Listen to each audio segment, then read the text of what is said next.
शिवशाही धन्य धन्य ती आई राष्ट्र पावन होई तिची थोरवी थोरास महाराष्ट्रशाही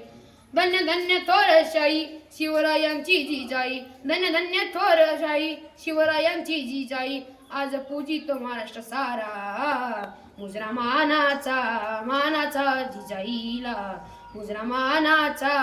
मानाचा जिजाईला होती मुघलांची सत्ता त्यावेळी दिन दुबल्यांना तुपताप उभारी होती मुघलांची सत्ता त्यावेळी दिन दुबल्यांना तुपताप उभारी आया बहिणींना संकट भारी स्वतः कैवारी कोणी त्यावेळी जेव्हा आपल्या मुघलांची सत्ता होती ज्यावेळी आपल्यासारख्या दीनदुबळ्या लोकांनी वाणी नव्हता म्हणून जगदंबेपुढे माता जिजाऊने फक्त एक नवस बोलला नवरात्रात त्या मातेनं केला नवस जगदंबेला एक पुत्र असा दे मला दृष्टांचा नाश करण्याला एक तरी असा मला पुत्र दे ज्याने या सगळ्या दृष्टांचा नाश केला पाहिजे आणि म्हणून मा भवानी पुढे गोंधळ घालायला सुरुवात केली काय म्हणतात आय गिरी नंदिती नंदित मेदिनी विश्व विनोदिनी नंदनुते गिरीवर विंदे सुहासिनी वासिने विश्वविलासिनी जिष्णुनुते भगवती हे शिवकांत कुटुंबिनी भुवरी कुटुंबिनी भोरी कृते जय जय हे महिषासुर मर्दिनी रम्य कपरदिनी शोल सुते अशा प्रकारे महादेवी पुढे हेही सांगतात लख पडला प्रकाश बिवटा मशालीचा गोंधळाला उभा गोंधळी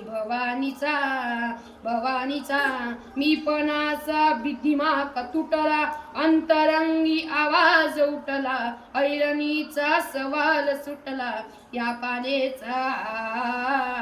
लख पडला प्रकाश बिवटा मशालीचा गोंधळाला उभा गोंधळी भवानीचा आणि म्हणतात ना तुका मने भावे देवावर सत्ता राबवावे ज्याच्या मनात भाव खरा आहे तो भगवंतावर सत्ता सुद्धा राबवू शकतो आणि मा जिजाऊने केलेल्या या साकड्याप्रमाणे नवसाप्रमाणे त्यांना तसा पुत्र सुद्धा मिळाला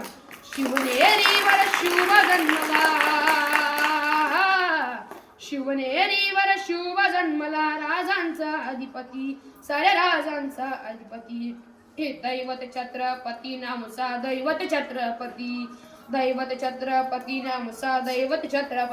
शिवनेरीवर शिव जन्मला राजांचा अधिपती साऱ्या राजांचा अधिपती दैवत छत्रपती नामचा दैवत छत्रपती अहो हे सर्व दैवत आहे ते साधं सुद्धा नाही छत्रपती शिवाजी महाराज यांना लढाई खेळण्यासाठी मैदानात उतरत होते ते ना म्हणतात की मोठा शत्रू असला तरी सुद्धा त्याला थरकाप सुटायचा अहो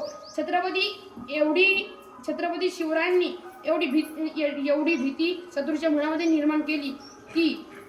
हवा जरी आली तरी कुणाला वाटायचं की ही हवा नसून शिव आला आहे अशा प्रकारे स्वतः कर्तृत्व ज्यांनी घडवलाय छत्रपती शिवाजी महाराज आणि म्हणून तर म्हणतात ना नाद करा पण कोणाचा मर्द मराठ्याचा पोर त्याला तलवारीची दार मर्द मराठ्याचा पोर त्याला तलवारीची दार